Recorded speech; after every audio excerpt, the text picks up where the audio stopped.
যদি দর্শকবৃন্দ আশা করি প্রত্যেকেই ভালো রয়েছে। আজকে আমি তোমাদের জন্য নিয়ে হাজির হয়ে গিয়েছি একটা স্পেশাল অংশ তোমাদের ভোকেশনাল কেমিস্ট্রি বিষয়ের, যেটা গুরুত্বপূর্ণ তোমাদের পরীক্ষার জন্য এবারে, যেটা হচ্ছে জল রসায়নের অধ্যায় থেকে যে টপিকটি আমি নিয়েছি সেটা হচ্ছে পিপিএম। এই পিপিএম নিয়ে বুঝতে যদি কোনো অসুবিধা হতে হয় তাহলে এই সম্পূর্ণ ভিডিওটি পুরো দেখার আবেদন থাকলো। পুরোটি দেখে পিপিএম সম্পর্কে আশা করি তোমাদের ধারণা ক্লিয়ার হয়ে যাবে এবং পিপিএম সম্পর্কে আর কোনো বুঝতে অসুবিধা থাকবে না। তাহলে চলে যাওয়া যাক মূল ভিডিওতে।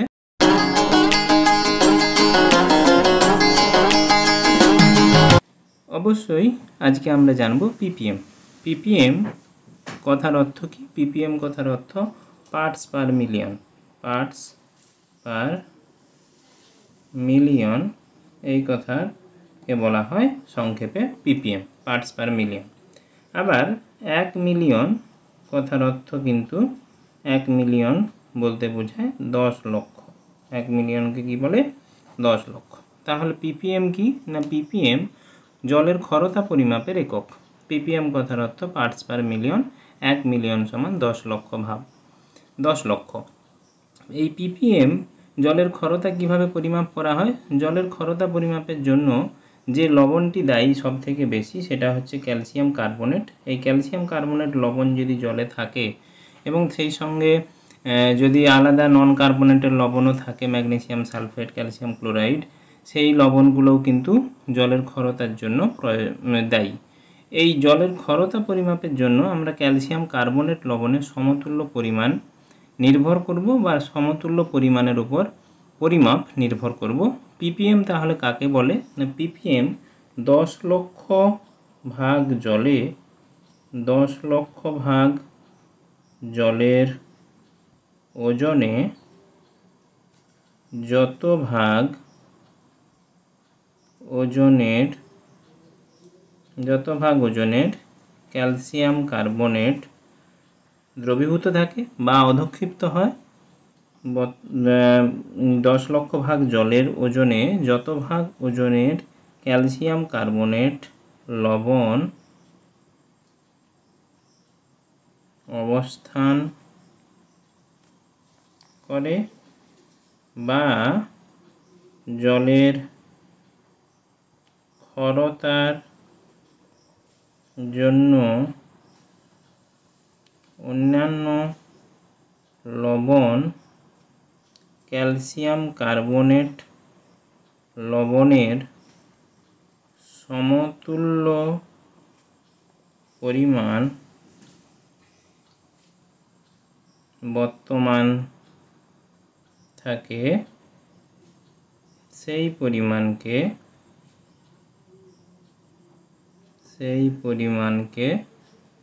ওই জলের পিপিএম বলে। তাহলে পিপিএম কাকে বলে? 10 লক্ষ ভাগ জলের ওজনে যত ভাগ ক্যালসিয়াম কার্বনেট থাকে অথবা জলের ক্ষরতার জন্য যে লবণগুলো দায়ী সেই লবণগুলো সমতুল্য ক্যালসিয়াম কার্বনেটের ওজনের মোট পরিমাণের বা সমতুল্য ক্যালসিয়াম কার্বনেটের ওজনের মোট পরিমাণ ওই জলের ওই পরিমাণটাকেই বলা হয় ওই জলের ক্ষরতা। পিপিএম এককে প্রকাশ করা হয়। পিপিএমকে আমরা আর একটি এককে প্রকাশ করা হয়, তাকে বলা হয় milligram per litre. Milligram per litre. Milligram per লিটারে আমরা বলতে পারি মিলিগ্রাম পার লিটার এবং পিপিএম এর মধ্যে সম্পর্ক 1 মিলিগ্রাম পার লিটার সমান 1 পিপিএম। 1 পিপিএম বলতে 10⁶ বা 10 লক্ষ ভাগ জল বা 1 মিলিয়ন জলের ওজনে যত ভাগ ওজনের পরিমাণ ক্যালসিয়াম কার্বনেট থাকে লবণ অথবা ওই জলের ক্ষরতার জন্য প্রয়োজনীয় যে লবণগুলো দায়ী সেই লবণগুলো ক্যালসিয়াম কার্বনেটের ওজনের সমতুল্য যতটা পরিমাণ থাকে সেই মোট পরিমাণকে বলা হয় ওই জলের ক্ষরতা। আমরা একটি গাণিতিক উদাহরণের সাহায্যে পিপিএম এককটা বুঝে নেওয়ার চেষ্টা করব। একটি গাণিতিক উদাহরণ তোমাদের সামনে উপস্থাপন করছি। 250 ml একটি ক্ষর জলের নমুনায় 30 মিলিগ্রাম ম্যাগনেসিয়াম সালফেট এবং 162 মিলিগ্রাম কতটা আছে এমজি কিন্তু মিলিগ্রাম ক্যালসিয়াম বাইকার্বনেট আছে। জলের ক্ষরতা পিপিএম এককে নির্ণয় করো। আমাদের প্রথম কাজ যে লবণগুলো রয়েছে সেই লবণগুলো ক্যালসিয়াম কার্বনেটের লবণের সঙ্গে কতটা সমতুল্য পরিমাণ সেটা দেখে নেওয়া প্রথম আমাদের কাজ। এই জন্য আমরা calcium bicarbonate equivalent magnesium sulphate equivalent calcium carbonate লবণের সঙ্গে এর আণবিক ওজন তুলনা করব। ক্যালসিয়াম আমরা পড়েছি এখানে রয়েছে 40, এগুলো তোমাদের দেওয়া থাকবে অথবা তোমাদের মনে রাখতে হবে। দুটো বাইকার্বনেট লবণ রয়েছে 1 + 12 3 × 16, 3টে অক্সিজেনের পরমাণু রয়েছে। তারপরে ম্যাগনেসিয়াম তোমার রয়েছে একটি, ম্যাগনেসিয়াম 24, সালফার 32, অক্সিজেন 4টা 4 × 16। আর ক্যালসিয়াম কার্বনেটে রয়েছে ক্যালসিয়াম 40, কার্বন 12, অক্সিজেন রয়েছে 3টে 3 × 16। এর ইকুইভ্যালেন্ট ওয়েট হচ্ছে 100। ম্যাগনেসিয়াম সালফেট 120 আর ক্যালসিয়াম বাইকার্বনেট 162। আমরা যদি মিলিগ্রাম বা গ্রামের উপর দিয়ে হিসাব করি 162 গ্রাম সমান বলতে পারি ক্যালসিয়াম কার্বনেট 100 গ্রাম, বা আবার বলতে পারি ম্যাগনেসিয়াম সালফেট 120 গ্রাম সমান 100 গ্রাম ক্যালসিয়াম কার্বনেট। আমাদের যেহেতু মিলিগ্রামে আছে, সে মিলিগ্রাম দিয়েও যদি আমরা প্রকাশ করি 162 milligram calcium carbonate equivalent to বলতে পারি আমরা calcium bicarbonate equivalent to 100 milligram calcium carbonate. তাহলে মিলিগ্রাম দিয়ে প্রকাশ করলাম, তাহলে আমরা বলতে পারি যে 100 milligram calcium carbonate equal to 100 milligram calcium carbonate. সেভাবেই আমরা বলতে পারি 120 milligram magnesium sulphate equivalent to কত না 100 milligram calcium carbonate.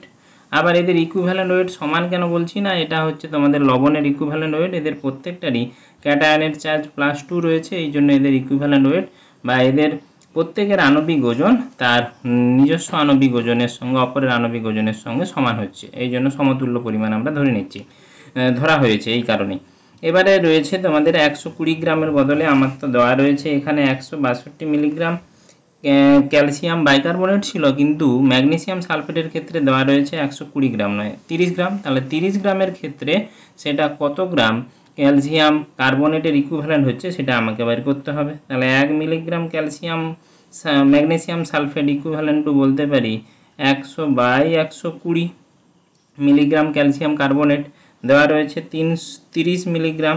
30 milligram magnesium sulphate equivalent to হবে তাহলে 100/120 × 30। তাহলে এটা কাটাকাটি করলে 0 0 3 4 12 4 25 4 100, তাহলে হয়ে যাচ্ছে তোমাদের 25 মিলিগ্রাম ক্যালসিয়াম কার্বনেট। তাহলে 25 মিলিগ্রাম ক্যালসিয়াম কার্বনেট আর 100 মিলিগ্রাম ক্যালসিয়াম কার্বনেট, তাহলে মোট লবণের পরিমাণ কত হচ্ছে, মূল লবণের পরিমাণ। তাহলে আমি বলতে পারি যে 100 + 25 সমান এত মিলিগ্রাম ক্যালসিয়াম কার্বনেট ইকুইভ্যালেন্ট। তাহলে বলতে পারি 125 মিলিগ্রাম ক্যালসিয়াম কার্বনেট ইকুইভ্যালেন্ট।